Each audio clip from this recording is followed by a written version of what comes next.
All right. Entry number 2.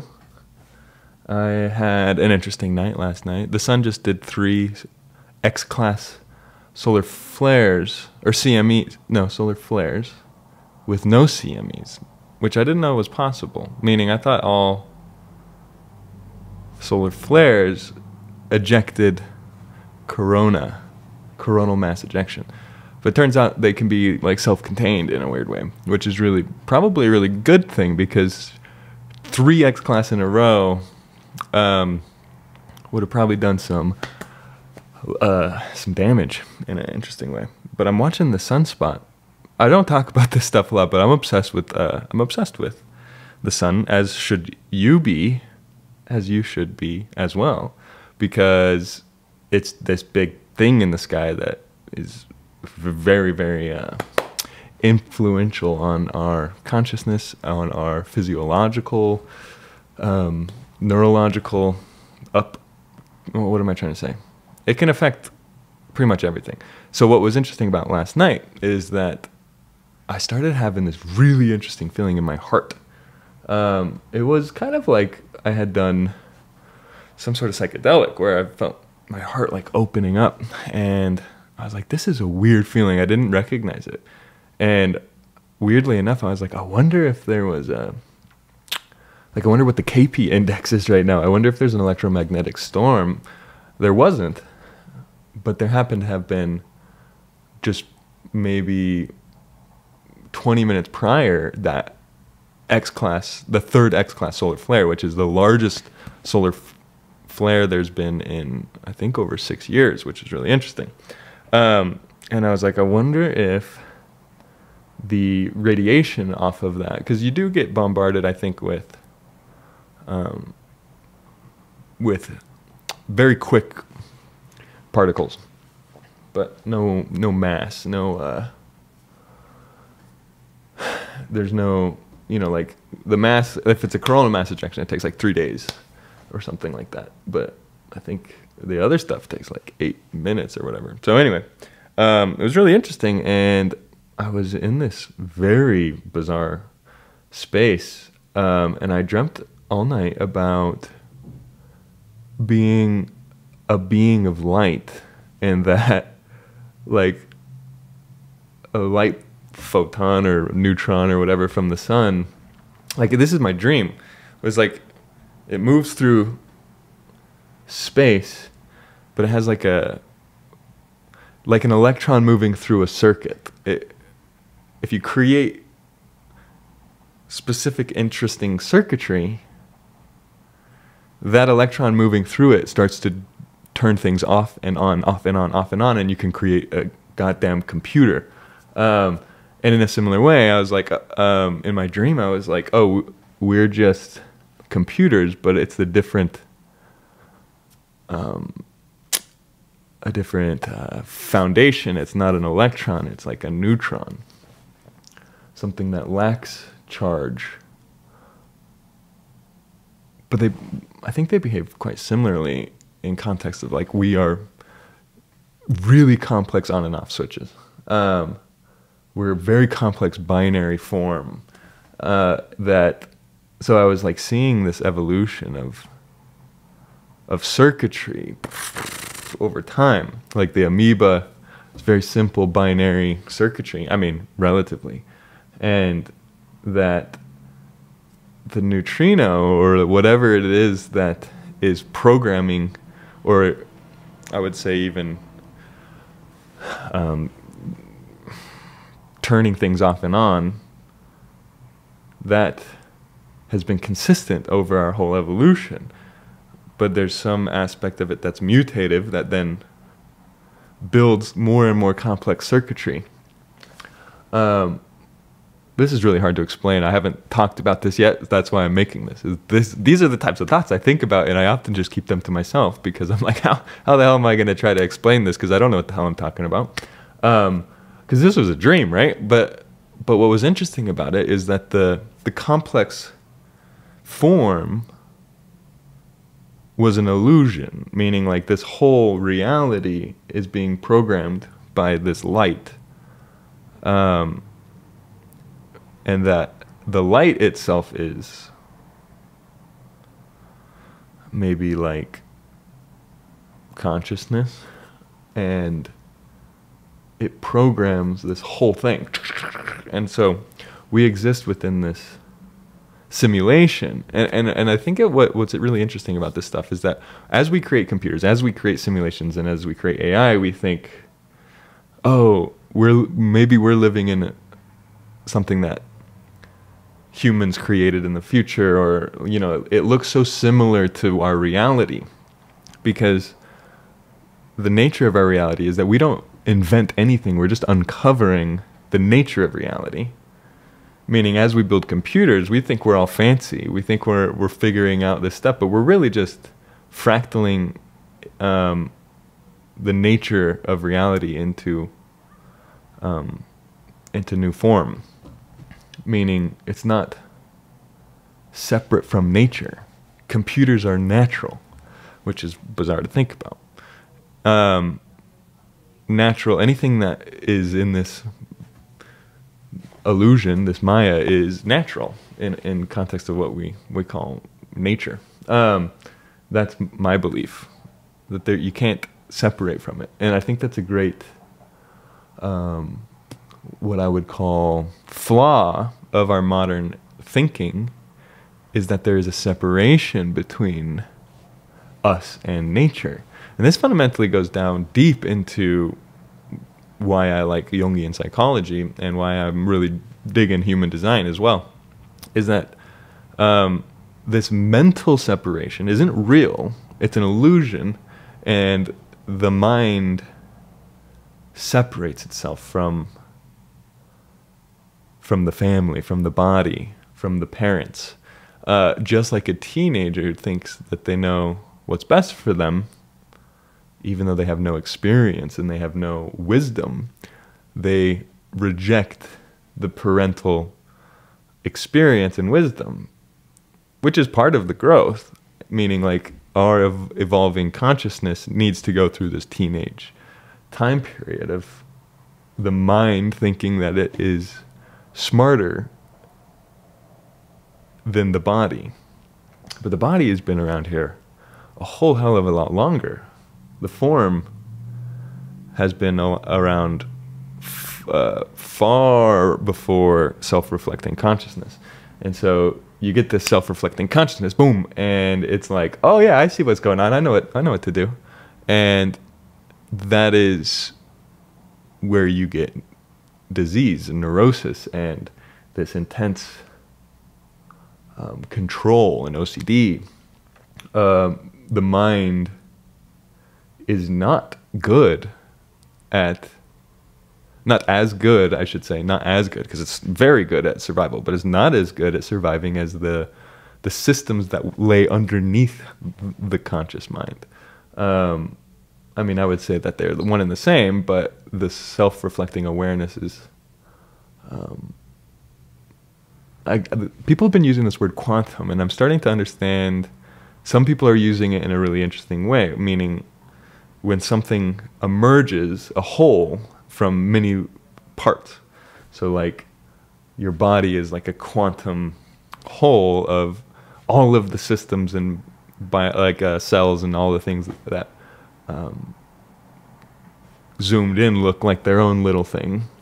So you could say that the human species on a quantum level is a unit, is a organism. Yet all of the individuals, if you zoom in closely, they're like, the atoms that make up this desk or whatever. Where was I going? So this disconnection from the body is where all suffering comes from. The mind creates it all because it wants to be in charge. And we have a society that pushes that paradigm hardcore. Meaning, if you just figure it out, everything will be all right. But this is why billionaires aren't happy. I mean, that's a general overstatement, but I would assume most of them aren't, or else they wouldn't have collected so much. It's hoarding. They're hoarders. It's a mental illness. And I don't mean money is a mental illness. I think making money is awesome. And, you know, I plan on making a lot of money. But I'm going to do, like, I'm not going to hold on to it. I'm going to spend it. And I'm going to support my friends who are creating art. And I'm going to support entertainment and support growth and consciousness. One of the things that's really important to me is to support the evolution of consciousness. I can't do anything. It's against my moral alignment to impose restrictions on anyone's growth consciously or my own. That's essentially the bottom line. That's the top of the hierarchy. Does it impede on the expansion of consciousness? If so, I am not for it. It's been a very useful way to make decisions. Anyway, back to this Jungian approach of reconnecting to the wisdom of the body through the neuroses. I love that word because neuroses is really just a fancy word for symptoms, which is just a fancy word for a misalignment between body and mind. And so technically a dream is a symptom or a neurose. And when we look at it this way, you have to drop the negative connotation. You have to look at neuroses as not a negative or a positive thing, but a flag saying, hey, here's the doorway into the issue. And a dream is a doorway into the issue. It has so many different approaches and functions, but like the most simple way to think about it is if I'm eating something that my body doesn't want, let's say I'm eating ice cream all day long. I love ice cream. I'm not saying it's a bad thing. But if I'm eating it all day long, every day, I might start having dreams of, I'm trying to think of what it would be, of drowning in ice cream. A nightmare. And this is a symptom that is trying to compensate for your conscious behavior. It's saying, and it doesn't speak in the linear left brain, the way the ego in the conscious awareness, the strategic, like, very, very linear meaning in time. Like, sentences exist in time, but the dream doesn't speak that way. It has to use timeless images, symbols, stories, motifs that are symbolic to evoke change, evoke emotion, evoke motion. So if I have a dream of myself drowning in ice cream, I might wake up with a conscious attitude that is deterred from ice cream all of a sudden. It almost like traumatizes you in a way. The dream, in this specific example, to try to get the conscious mind to step back into balance, to step back into alignment, which isn't to say never eat ice cream again. It's to bring the ego away from polarized activity or beliefs or whatever it might be. This nature of the compensating unconscious mind, which is, I just see it as the body, the intelligence of the body, but not only the body, but the species also, the DNA, the I would say like the ancestors, the bloodline, the intelligence of mutations, successful mutations over time that sort of log all of the information within your DNA and just have thousands and thousands of years of information within them. Very intelligent stuff. Our ego mine only has 32 years of information. Imagine how much my DNA has. It's brilliant. Anyway, so this compensating nature of the ego, or sorry, of the unconscious mind, of the dream, if you ignore your dreams long enough, they'll start manifesting like OCD, unconscious possession by your unconscious mind. Meaning, you'll get into a loop without having any control over it because it's manifesting from the unconscious mind, just like a dream would. Or the most common is somatic pain. Chronic illness is a manifestation of the unconscious mind trying to balance you out and you ignoring it. The more you ignore chronic pain, the more you polarize into whatever caused the pain in the first place. And it doesn't necessarily need to be like bad posture or something. It could be psychological. It's pretty interesting. And this isn't just my idea, by the way. This is all over the place. There's plenty of research going into this type of somatic expression of psychology, of the psyche. Anyway, I find this stuff fascinating. But what's the most fascinating is the compensating nature of everything. And what I mean by that, you could think of it differently. Compensation is like when I go too hard to the left, it pulls me right so that I'm back here in the middle. But if you could think of it tipped on its side, you have harmonics, you have octaves in a sort of way. Meaning there's a polarity, a north and a south pole. If I go far to the south pole, it becomes... Well, this is slightly different because...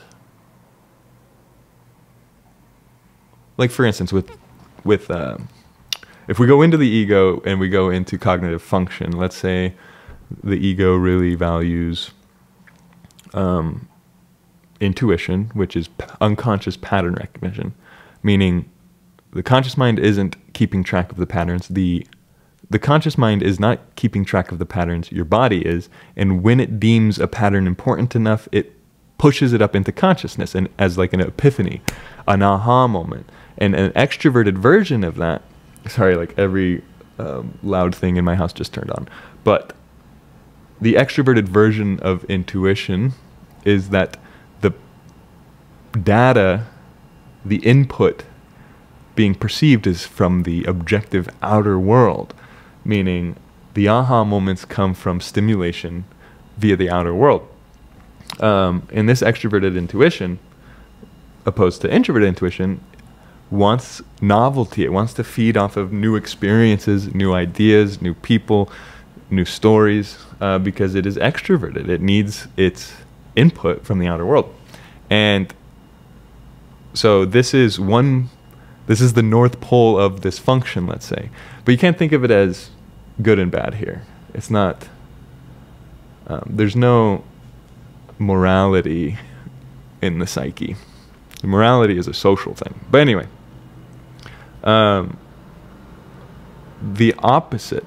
So if that's the North Pole, the South Pole is its opposite, which, first of all, would be introverted and would not be intuition, but would be sensation. Introverted sensing is the South Pole of extroverted intuition. And the reason is because when I'm constantly seeking extroverted novelty to stimulate my unconscious pattern recognition, what I'm not doing is looking at my past. I'm not looking at the patterns that bubble up in my past. I'm not looking at creating routines, because routines prevent me from novelty. So there is an atrophying effect in this function. The more I lean into extroverted intuition, the less I'm using introverted sensing. Until, okay, so this is just to describe the polarizing effect of the psyche. If I'm leaning into a specific value, there is a polarized value. And introverted sensing is looking at the past and a sort of extracting meaning through your history, your memories, extracting meaning out of what has been consistent over your life. Somebody that,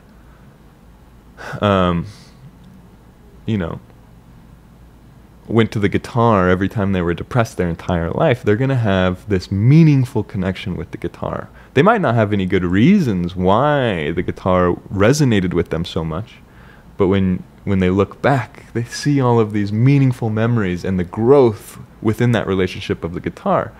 And it is sort of cyclical, meaning it's a weird, there's a weird relationship between intuition and pattern recognition, and then introverted sensing and sort of meaning in a specific pattern. Extroverted intuition is looking for new patterns, and meaning comes oftentimes from novelty and from epiphany. And it's the introverted sensing is the opposite, where it's finding meaning in old patterns, the same patterns.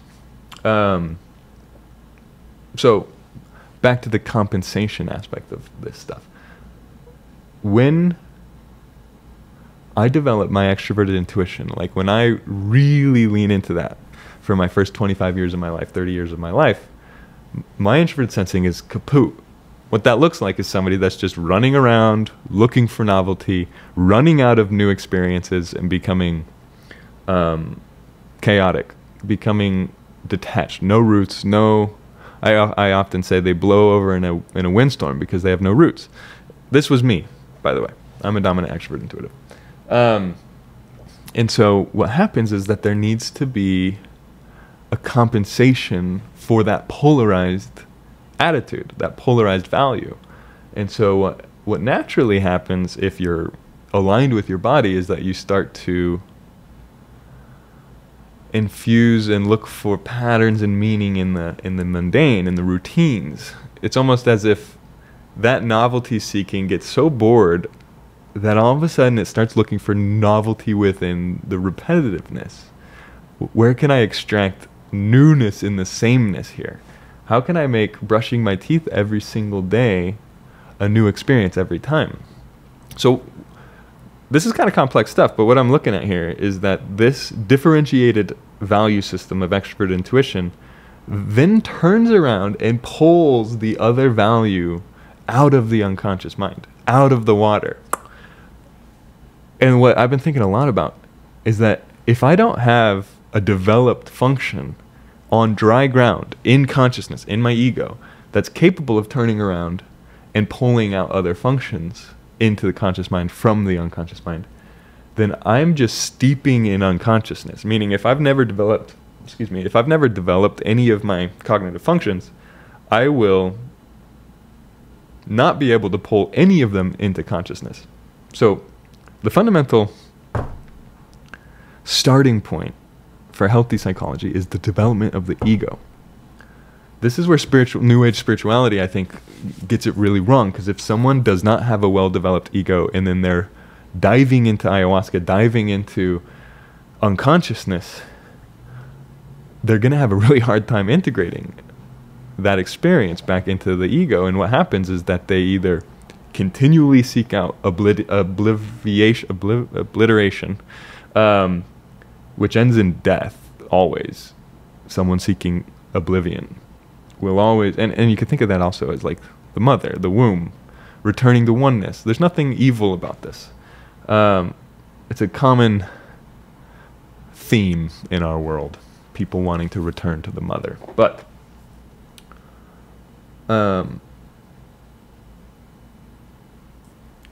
so if they can't integrate their experience of oblivion by having strong developed functions in their ego, the other option is like schizophrenia, full-blown psychosis, where the ego doesn't come back together. Once it's ripped apart by whatever drug you did, the drug wears off, and all of a sudden you realize, oh shit, there is no dry ground here.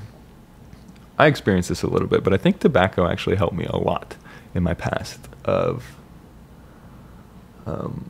bringing back the ego. The tobacco plant has profound masculine energy. And this is what you get, an overly solidified ego with heavy smokers. There's a balance to everything, right? But anyway, so this compensating nature of the psyche, I've been diving into it here because it's also how everything works. It's a fundamental principle at the bottom of everything, that there's always compensation. There's compensation in the psyche, there's compensation within society. If you've got capitalism that's tyrannical in its value of efficiency and system optimization, management of resources, of time, saving everyone time, it became the most important thing ever. Saving everyone, you know, all of these companies are building systems to save people time and money and all this stuff, but then you have to go work for the systems anyway, so you just, it's like this weird feedback loop. It's not inherently evil, it's just tyrannical. And so what happens in the compensation, unconsciously this happens, is that you get a generation full of individuals, full of a polarization of, I'm not a system, I'm not a cog in your system, I am an individual with my own gender and my own beliefs and my own ideas. And this is a polarization. It's a pendulum swing, meaning there's a happy middle between all of this, right? The middle way. This pendulum swinging is profound in the social psychology, but you can see this, you can see it everywhere. You can see it within any system. And once you can start to see this compensation, things start to make a lot more sense. You can start to understand people a lot better too. When you can see someone's polarization, you immediately know where their weakness is or their atrophied value. It's not necessarily like, I want to stress that it's not a moral thing. Like, I don't think capitalism is evil. I don't think that extroverted thinking, which is what capitalism really values, is evil. It's one of my favorite things. But when it hasn't found the middle ground between introverted feeling, which is that authenticity in the individual, and the system that is made up of individuals, if we don't find a happy middle ground between those two things, they will fall. They always fall. If I go so far right, eventually it collapses. There's nothing to hold it up. So it's not about morality, it's about sustainability. And the middle way is always sustainable. So the development of the ego in context of these cognitive functions isn't about getting one that's really, really developed. It's about getting one that's on dry ground so that it can turn around and pull all of the other ones out of the unconscious, out of the ocean, out of the water. And then what you have is a cognition that is capable of whatever it needs to do at any given time. And yes, you'll still have favorites. You'll still have functions that make you feel really good. But you'll be capable of using the other functions consciously. The nature of the unconscious and conscious is so funny, because if I have a cognitive function I'm using consciously, and then I need to use its opposite that is completely unconscious, let's say, what happens is that it's not that you can't use it, it's that while you're using it, you're unconscious. Meaning you don't have full awareness around your capacity to use this function. And so what happens is you project all over everybody, you're unconscious of what you're doing, you make mistakes, you do all these different things. Like, for instance, if I had introverted feeling in my unconsciousness, undifferentiated from unconsciousness, this is the function that values authenticity, it values morality and subjective morality, not ethics, not what do you think, but what do I think? And if I have that unconscious and I see somebody using it, you automatically say narcissist, you automatically project your unconsciousness onto that person. Oh, that person's self-centered, oh, that person doesn't take into consideration anybody else, but it's so black and white because it's underdeveloped, because it doesn't have consciousness, like a child doesn't have consciousness, I mean, well developed. Your unconscious functions work like a unconscious child. They are childish. And then you see someone's unconsciousness come to light when they're being childish, when they are lacking nuance in their perspective, when they're lacking the capacity to see the depth behind somebody else's individual experience, or when they feel threatened by somebody else's experience that has nothing to do with them. Anyway, I think I'm going to stop there. This is 30 minutes feels good to me, and maybe more sustainable for me. So, thank you. Thanks for listening. If you would like to work with this stuff, by the way, I do one-on-one coaching, and you can book with me. You can book one at a time. I've noticed that I've had like 60 clients in the last 6 months, and what I've noticed is that the ones that stick around and do like 10 sessions are transformed for the rest of their life. They have tools that they can continue to use. The people that do 1 to 4 sessions, they gain a lot out of it, but they don't become self-sustainable. My goal is not for you to become dependent on me, but to become self-sustainable. And so if you are interested in working with me, I would recommend committing to as many as 10 to 12 sessions. And then, you know, that doesn't mean you'll be completely self-sustaining. Like, I still go to my therapist every few months when I want some perspective on something, right? Like, life isn't about isolation, but it could be really helpful to know how to work through the mundane on your own, or like a dream on your own. It's very helpful to talk out loud about dreams, though, because just hearing them back will give you new perspective. And it's all about jarring the ego's perspective. That's what the whole point of the dream is. And it's about emotion. Anyway, love you. Take it easy. See you next time.